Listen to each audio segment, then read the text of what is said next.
Madam Deputy Speaker.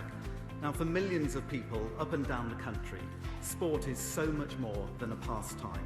Sports clubs, large and small, enrich lives both on and off the pitches, the courts and the grounds, and they play a vital role in their communities. The value that sports clubs brings to their communities has been clearer than ever during this pandemic, and it's right that we support them. Earlier this year, in May, we announced a £16 million emergency bailout for Rugby League to prevent the sports collapse, and the Treasury's multi-billion pound support packages, including the furlough and loan schemes, have been a lifeline for countless sports clubs and organisations across the country, helping them stay afloat when their doors remained closed. Sport England has also announced separate emergency funding of £220 million for grassroots clubs, and we recently announced a £100 million scheme for leisure centres. Together, that support has acted as a significant buffer to the pain. However, we know the decision taken in late September not to reopen stadia from the 1st of October has had major consequences for sports clubs large and small. It was the right decision given the rate at which coronavirus was spreading across the country, but clearly, for many organisations, not being able to generate gate receipts deprives them of a major source of income. The vast majority of these sports operate on tight financial margins and have been forced to make serious cost reductions such as locking down grounds, furloughing their staff, cutting wages and halting excess payments. It was clear that if we didn't act, a number of clubs would go to the wall with real consequences for the grassroots game too. That is why, over the past few weeks, we have been working tirelessly with the sports sector to understand the very real pressures they are facing as a consequence. Madam Deputy Speaker, we promised to stand by them when we made the decision to postpone the return of fans.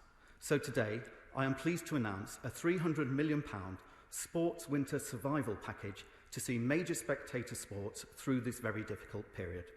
The majority of this funding will be given through low-interest loans with flexible repayment terms, with grants where organisations are unable to repay loans.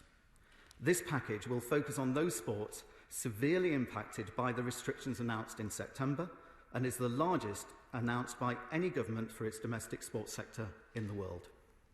Provisional, and I must stress, these are provisional allocations of funding by sport, have been made on a needs-based assessment process and reflect the submissions made from the individual sports.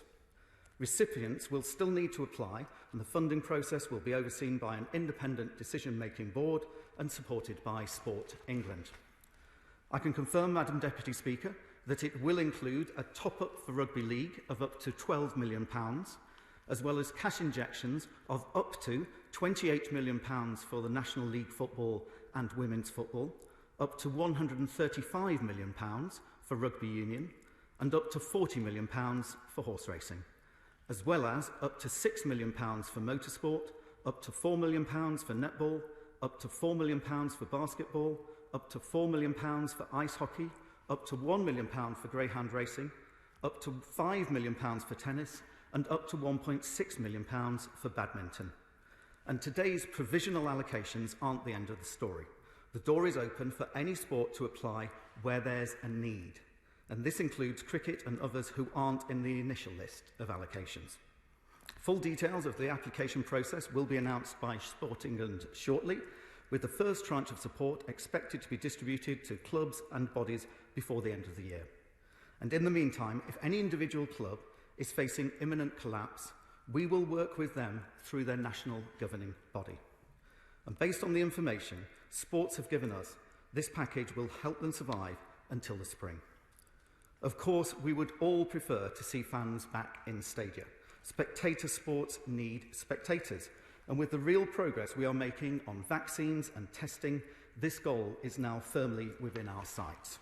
But until then, we have stepped in, not just to protect individual clubs and organisations, but entire sports and the communities they serve. And I commend this statement to the House. Shadow Minister Alison McGovern. Thank you, Madam Deputy Speaker, and I would like to thank the Minister for sight of his statement and also for the acceptance